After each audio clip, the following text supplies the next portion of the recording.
Bendiciones en Cristo. Contento con el Señor por sus grandes verdades y como siempre dispuesto a compartir. Vamos a disfrutar por un momento su extraordinaria palabra. Hoy se abordará el tema Comprueba la voluntad divina. Leo Romanos capítulo 12, versículo 2 en el nombre de Jesucristo.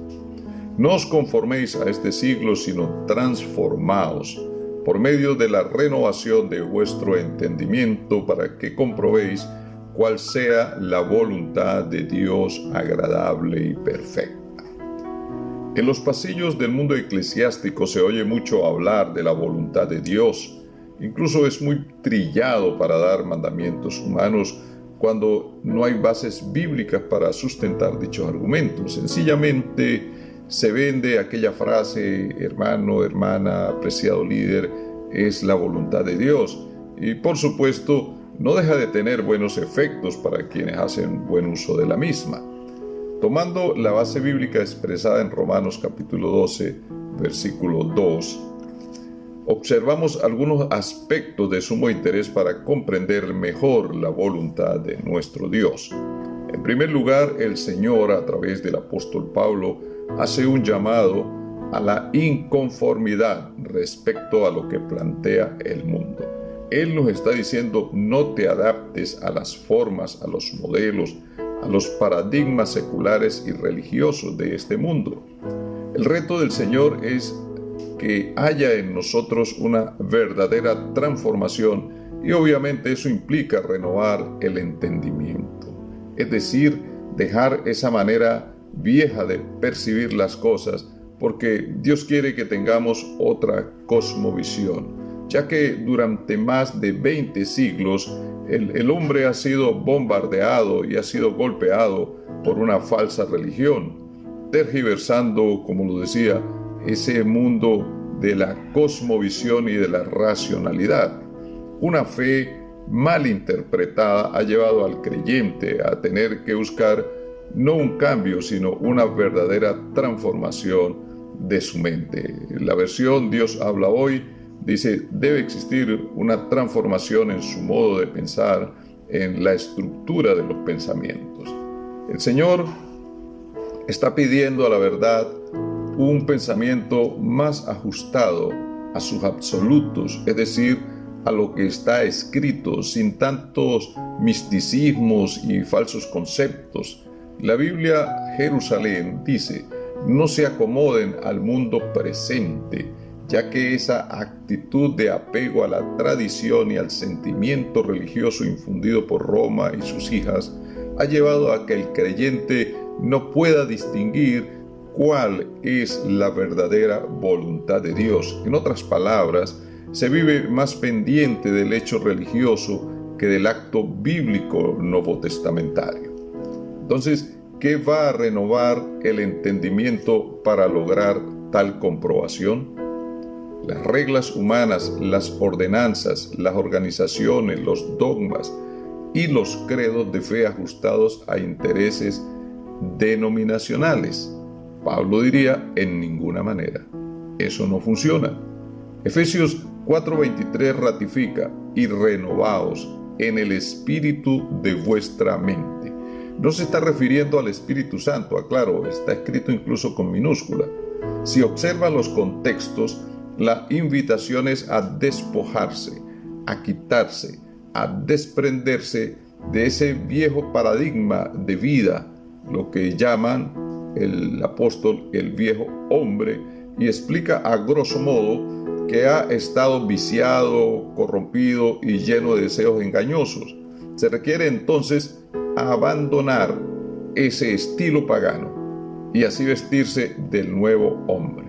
Pablo, en términos, pudiéramos decir, informáticos, está diciendo que el creyente debe formatear su mente, de manera que quede espacio para el nuevo modelo de vida según Cristo.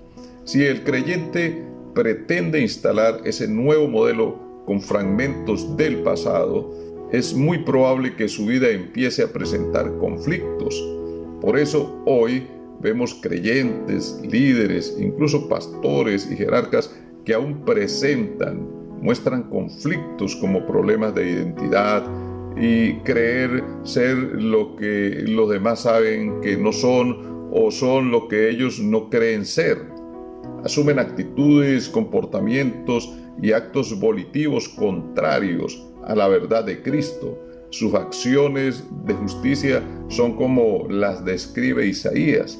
La razón, simplemente no han renovado su entendimiento y por ende no comprenderán la perfecta voluntad de Dios. Observamos que la voluntad de Dios, según la Biblia, se refiere en primer aspecto, reconocer que absolutamente todo se le debe al Señor, aún las oportunidades para los ministerios, para servir. Pablo escribe en Efesios, o a los Efesios, en el capítulo 1, versículo 1, y da testimonio que su apostolado es ciertamente la voluntad de Dios. Y queda en evidencia cuando él dijo en Gálatas capítulo 1, versículo 10, que si todavía agradara a los hombres, lo hizo siendo fariseo. Dice, si aún agradara a los hombres, ya no sería siervo de Cristo. Es cierto, en una oportunidad lo hizo en esa condición religiosa. Sin embargo, la buena voluntad de Dios, agradable y perfecta, es que vivamos permanentemente bajo su palabra, a pesar de las circunstancias adversas. Un segundo aspecto lo hallamos en 1 de Tesalonicenses, capítulo 5, versículo 18. Dice, dad gracias en todo, porque esta es la voluntad de Dios. Entonces, la buena voluntad de Dios, agradable y perfecta, es que seamos agradecidos en todo tiempo y en toda circunstancia. Un tercer aspecto se halla en 1 de Pedro, capítulo 2, versículo 15, porque esta es la voluntad de Dios, dice, que hagáis callar la ignorancia de los hombres insensatos, de los hombres vanos o fatuos, haciendo bien. La buena voluntad de Dios, agradable y perfecta, es que se use el bien para derribar y destruir el mal. Y finalmente, coloca el sello para que las anteriores acciones del hombre afloren. Primera de Tesalonicenses, capítulo 4, versículo 3. La voluntad de Dios es nuestra santificación, la cual, si nosotros observamos, si ésta se mantiene, si obedecemos la voz nuevo testamentaria, obviamente, y algunos principios articulados del pacto veterotestamentario, podemos lograr esta santificación, conservarla realmente, porque esta es la voluntad del Señor y, por supuesto, es nuestra responsabilidad conservarla. Él nos ha santificado, porque el que santifica es Cristo.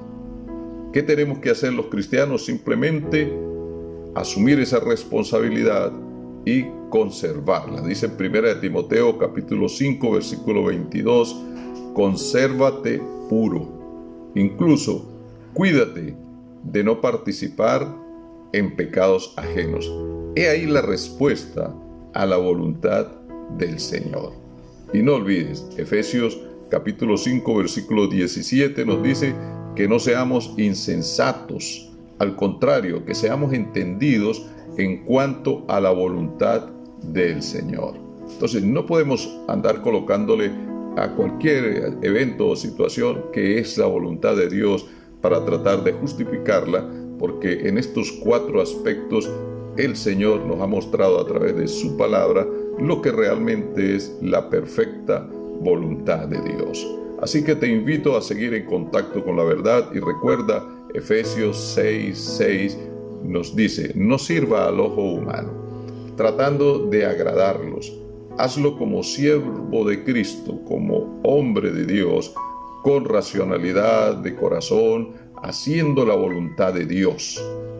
Esta actitud permite permanecer para siempre, es decir, para vida eterna. Juan, en su primera epístola, versículo 2, capítulo 2, versículo 17, corrijo. Y no olvides, Efesios 5:17 nos dice que no seamos insensatos, al contrario, seamos entendidos en cuanto a la voluntad del Señor. Te invito a seguir en contacto con la verdad y recuerda, como dice Efesios capítulo 6, versículo 6, no sirvas al ojo humano tratando de agradarlos. Hazlo como siervo de Dios con racionalidad de corazón, haciendo la voluntad de Dios.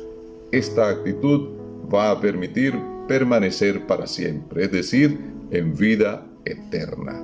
Tu conexión con Cristo es importante. Su hermano y amigo, Pastor Arnoldo Rincón, bendiciones.